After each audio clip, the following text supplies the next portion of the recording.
नमस्कार दोस्तों, हमने रीड साइंस की क्लास स्टार्ट कर रखी है। रीड साइंस में हम पहले केमिस्ट्री को पूरा करेंगे। केमिस्ट्री में हमारा टॉपिक स्ट्रक्चर ऑफ मैटर यानी कि पदार्थ की संरचना चला हुआ है। इसमें हमने एलिमेंट पढ़ लिया, कंपाउंड पढ़ लिया, इसके साथ ही मिक्सचर पढ़ लिया। ये सब हमने ख़त्म कर दिया। अब हम स्टार्ट करेंगे एटम यानी कि परमाणु। एटम यानी कि परमाणु क्या है? परमाणु किसने इसकी खोज की, किसने इसका नाम दिया, वो सब हम अध्ययन करेंगे। अलग से टॉपिक दिया हुआ परमाणु का, तो इसकी हम कोई भी बात नहीं छोड़ेंगे, सब पढ़ेंगे हम। तो चलिए स्टार्ट करते हैं। उससे पहले आप चैनल को अपने दोस्तों में ज़रूर शेयर करें, सब्सक्राइब करें, और चैनल पर नए हो तो सब्सक्राइब करना बिल्कुल भी ना भूलें। तो चलिए दोस्तों स्टार्ट करते हैं। परमाणु सर्वप्रथम भारतीय दार्शनिक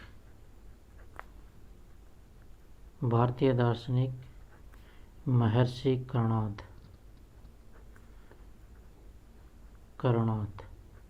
सर्वप्रथम महर्षि कर्णाद ने बताया कि द्रव्य यानी कि पदार्थ को हम बार बार विभाजित करते हैं, उसे छोटे छोटे टुकड़ों में तोड़ते हैं। तो एक सीमा पर वह टूटना बंद हो जाता है, यानी कि उसे और अधिक विभाजित नहीं कर सकते। महर्षि कर्णाद ने सर्वप्रथम दार्शनिक था, जिसने सर्वप्रथम बताया कि पदार्थ को हम छोटे छोटे टुकड़ों में तोड़ते हैं तो एक ऐसा टुकड़ा, लास्ट में ऐसा टुकड़ा बचता है जिसे हम और अधिक विभाजित नहीं कर सकते। तो उसको कर्णाद ने परमाणु नाम दिया। उसने क्या नाम दिया? परमाणु। उसके बाद कुछ ग्रीक दार्शनिक थे, जैसे डेमोक्रिटस। इन्होंने भी सेम अवधारणा दी कि जब पदार्थ को तोड़ा जाता है तो उसे वो जो अंतिम जो कण होता है, इसे और अधिक विभाजित नहीं कर सकते। वही क्या है? परमाणु। यानी कि 18वीं शताब्दी तक लगभग सिर्फ दार्शनिकों के आधार पर ही ये बताया गया कि जो परमाणु, जो छोटे छोटे टुकड़े हैं, जो अंतिम जो टुकड़ा बचता है जिसे और अधिक नहीं हम विभाजित कर सकते, वो परमाणु है। जब ये थ्योरी दार्शनिकों के आधार पर दी हुई थी, 18वीं सदी के अंत में डाल्टन नामक एक वैज्ञानिक आए, जिन्होंने अध्ययन किया और इन्होंने भी सेम यही परिभाषा दी कि पदार्थ का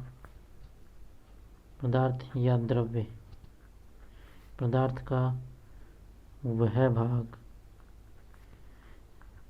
जिसे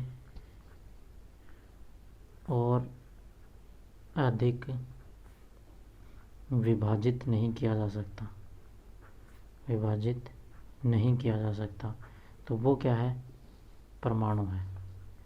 ये परिभाषा डाल्टन ने दी, जो अभी तक मान्य है।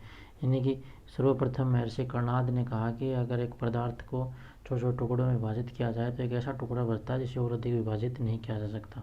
उस टुकड़े को इन्होंने परमाणु नाम दिया।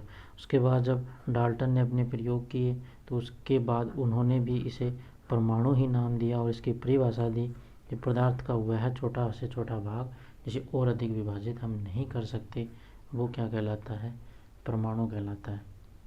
उसने बताया कि जो परमाणु है वह मतलब प्रकृति में अकेला नहीं रह सकता।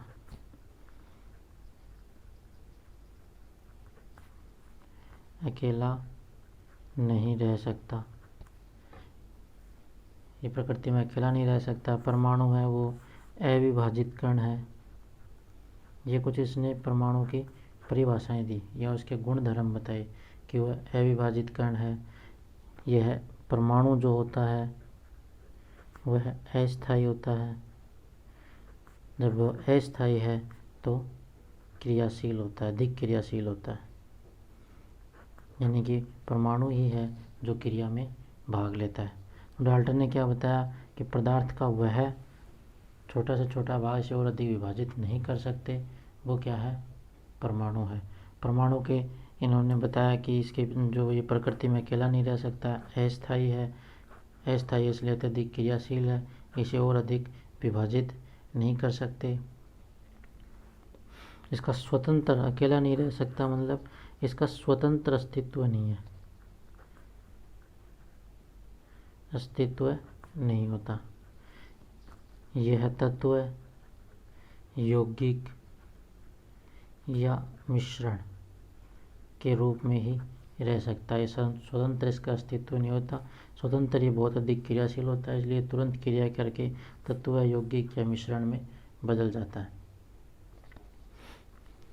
इसी दौरान प्राउस्टर व लवाजिए, दो साइंटिस्ट हुए, प्राउस्टर व लवाजिए। इन्होंने दो सिद्धांत दिए, एक द्रव्यमान संरक्षण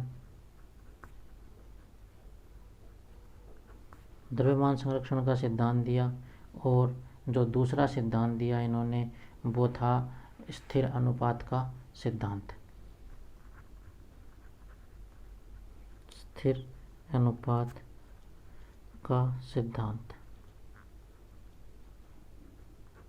यानी द्रव्यमान संरक्षण का सिद्धांत और स्थिर अनुपात का सिद्धांत।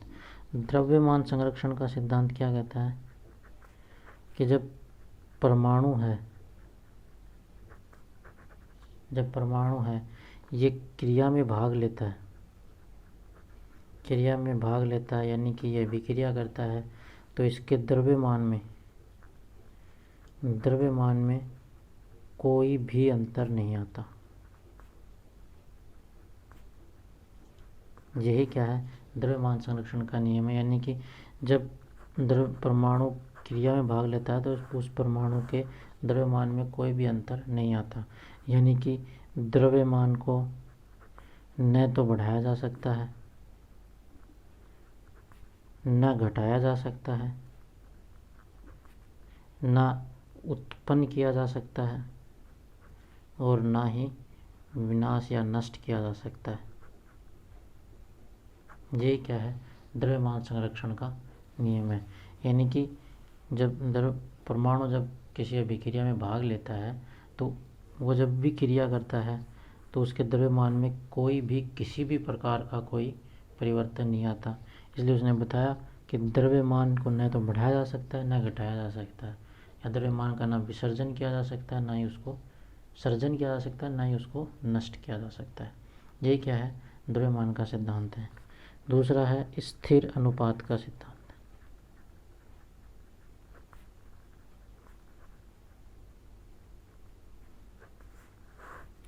इसने बताया कि जब परमाणु क्रिया कर तत्व बनाता है या यौगिक बनाता है तो वो एक निश्चित अनुपात में मिलते हैं, निश्चित अनुपात में मिलते हैं। यानी कि जब परमाणु कोई क्रिया करता है किसी दूसरे परमाणु के साथ तो वो दोनों आपस में निश्चित अनुपात में मिलते हैं। उनका अनुपात निश्चित होता है, चाहे उसे किसी जगह से प्राप्त किया जाए। प्राप्त करने का मतलब है कि किसी खनिज से, चट्टान से, या प्रकृति किसी अन्य स्रोत से उसे प्राप्त किया जाए, या फिर वो कृत्रिम रूप से बनाया जाए, लेकिन उसका जो अनुपात है वो कभी भी परिवर्तित नहीं होता। अनुपात है वो बिल्कुल निश्चित होता है उसका अनुपात। जैसे जल है, जल को लो, जल के अंदर हाइड्रोजन और ऑक्सीजन, इनका अनुपात निश्चित होता है। यानी कि जब 9 ग्राम जल है को हम बांटते हैं तो उसमें पाते हैं कि जो 8 ग्राम है वो तो ऑक्सीजन होता है और 1 ग्राम है वो हाइड्रोजन होता है। यानी कि इनका जो हाइड्रोजन और ऑक्सीजन का जो अनुपात है वो 1:8 होता है। तो ये फिक्स है, चाहे इस जल को किसी झरने में से प्राप्त करो, या किसी नदी नाले समुद्र से प्राप्त करो, या फिर इसे लैब में बनाया जाए, इसका अनुपात हमेशा यही रहता है। ठीक उसी प्रकार अमोनिया है NH3, ये 14:3 होता है। 14 नाइट्रोजन 1 हाइड्रोजन 3 हाइड्रोजन सॉरी, ये अनुपात है। ये कहीं से भी प्राप्त किया जाए, इसे कहीं से भी बनाया जाए, किसी से भी प्राप्त किया जाए, इसका अनुपात यही रहता है, यानी कि ये निश्चित अनुपात है। इसका अनुपात हम परिवर्तित नहीं कर सकते। तो ये दो सिद्धांत किसने दिए थे? प्राउस्ट और लवाइजिए ने। प्राउस्ट और लवाइजिए ने बताया था कि दो सिद्धांत दिए इन्होंने, एक दिया द्रव्यमान संरक्षण का सिद्धांत, दूसरा दिया स्थिर अनुपात का सिद्धांत। द्रव्यमान संरक्षण का सिद्धांत क्या कहता है कि द्रव्यमान हमेशा निश्चित होता है। जब वो अभिक्रिया करता है तो द्रव्यमान हमेशा निश्चित रहता है, ना तो उसे बढ़ाया जा सकता है ना ही उसे घटाया जा सकता है, ना उसका सर्जन किया जा सकता है ना उसका विनाश किया जा सकता है। तो ये द्रव्यमान संरक्षण का नियम है।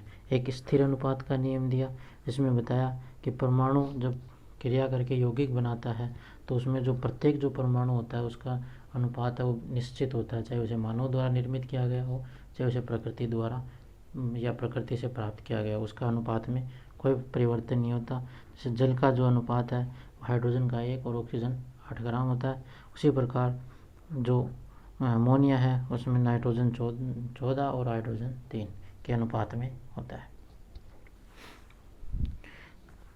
जो परमाणु का जो व्यास होता है, परमाणु का व्यास वो होता है 10⁻⁻10 मीटर, या इसको 1 एंगस्ट्रॉम भी बोलते हैं।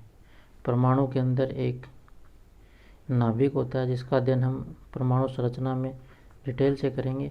अभी तो यही याद रखो कि जो इसका परमाणु का जो नाभिक होता है, जो मिड पॉइंट होता है, सेंटर होता है, जिसमें पूरी परमाणु की ताकत होती है, वो नाभिक होता है, उसका जो व्यास होता है वो 10⁻15 मीटर होता है। यानी कि परमाणु का जो आकार है वो 10⁻10 मीटर यानी कि 1 एंगस्ट्रॉम है, और जो नाभिक का जो व्यास है वो 10⁻15 मीटर होता है। ये है परमाणु। एक चीज़ आती है परमाणु भार।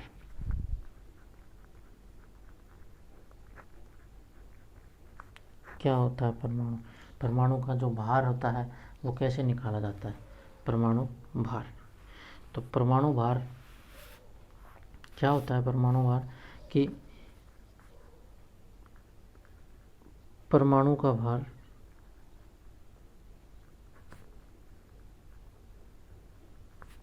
वह है जो हाइड्रोजन के 1.008 भार भाग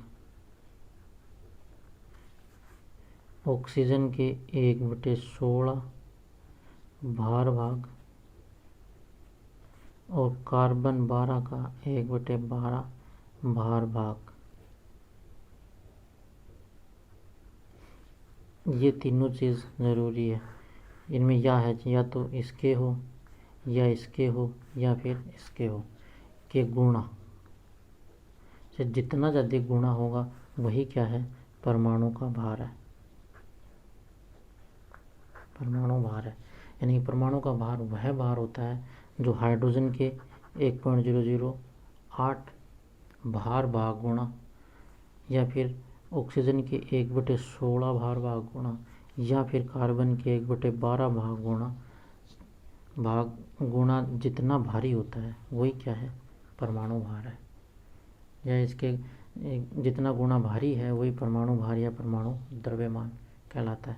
तो इसमें ये तीन चीज़ें हैं, या तो इसके गुणा के बराबर होगा, या इसके गुणा के बराबर होगा, या इसके गुणा के, या तो हाइड्रोजन के 1.008 हो, या ऑक्सीजन के 1/16 भाग हो, या कार्बन 12 के 1/12 भाग हो, वो क्या कहलाता है? परमाणु भार कहलाता है।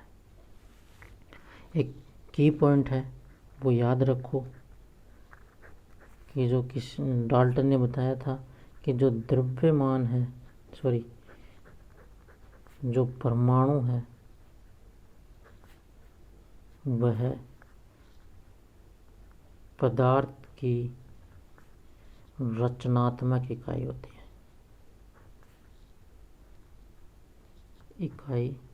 है,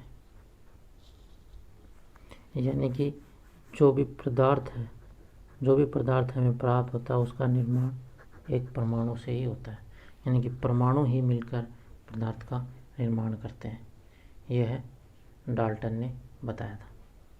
तो ये सबसे इम्पोर्टेंट चीज़ है, सबसे इम्पोर्टेंट बात है, इसलिए नोट करवा के बता रहा हूँ कि परमाणु वह पदार्थ है, परमाणु वह है जो पदार्थ की रचनात्मक इकाई है, यानी परमाणु ही जो है जो पदार्थ की रचनात्मक इकाई है।